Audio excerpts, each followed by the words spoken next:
So what are the capital gains taxes on an inherited property?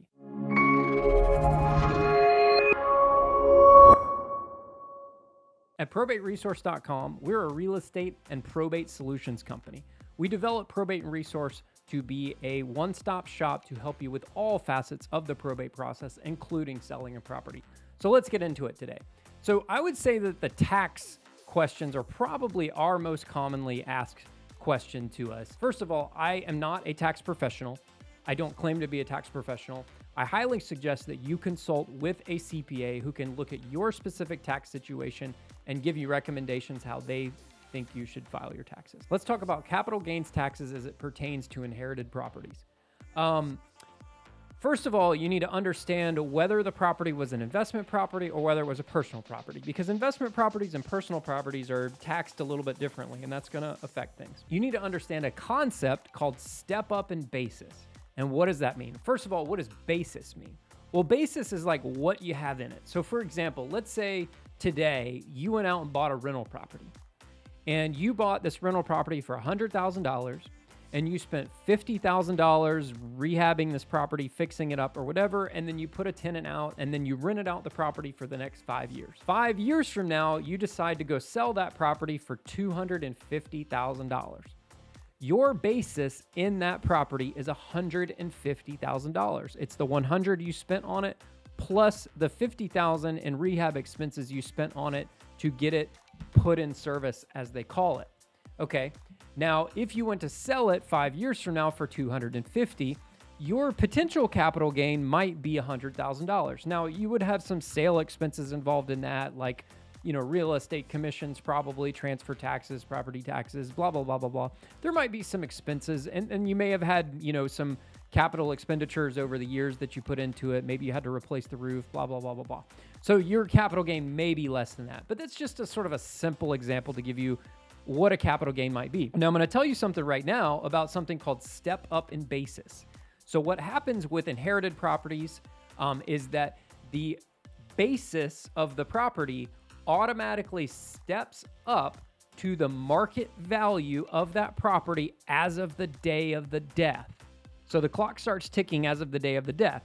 So for example, if your parents bought a rental property 15 years ago for $150,000, they rented it out for 15 years. Let's say their basis was $150,000, and then your parents passed away, and then you and your siblings inherited this property, and then now you want to sell the property today. Let's say your parents passed away 2 weeks ago, and as of 2 weeks ago, this property was worth $300,000. So what actually happened was the basis of that property stepped up to $300,000. That was a property value as of the date of your parents' death. I know it's tragic that your parents both died on exactly the same day, but I'm just giving you an example here.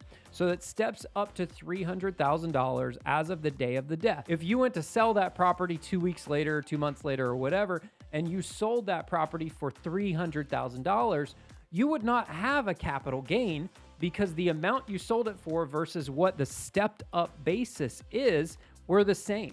So when you subtract those numbers, there is no capital gain on that transaction. Now, obviously that's overly simplified here. And like I said, if you talk to your tax professional, they're going to be able to sort of really analyze the real numbers, but this is just an oversimplification, right? I also want to mention something, and I'm not going to get into the nitty-gritty details about this, but there also are estate tax exemption laws which exempt a certain portion of estates up to a certain dollar amount from being taxable. Now, as of 2023, the estate tax exemption amount is over $12 million. You probably want to have your CPA look into that and look into step up in basis. And many times what will happen is that you may not owe any inheritance taxes or capital gains taxes at all on an estate.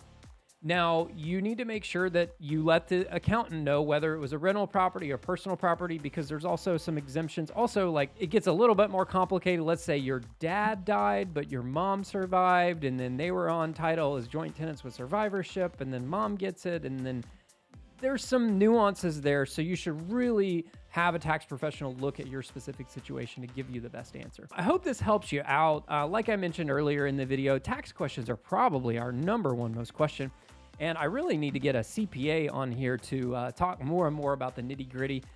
The CPA will still have to be a little vague because every tax situation is very unique to each specific person, each specific family and their situation. So I hope this video helped you out.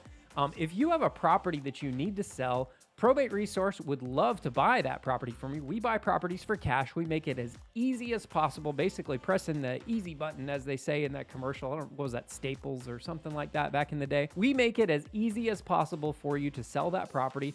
Or if you feel like you want to go the traditional route and you want to list that property on the market with a real estate agent, we have a fantastic network of real estate agents that we work with all over the country that are probate and inheritance specialists. So please go to probateresource.com, fill out the form, or pick up the phone and call us. We'd love to help you out. Thanks again. Have a good day. Bye-bye.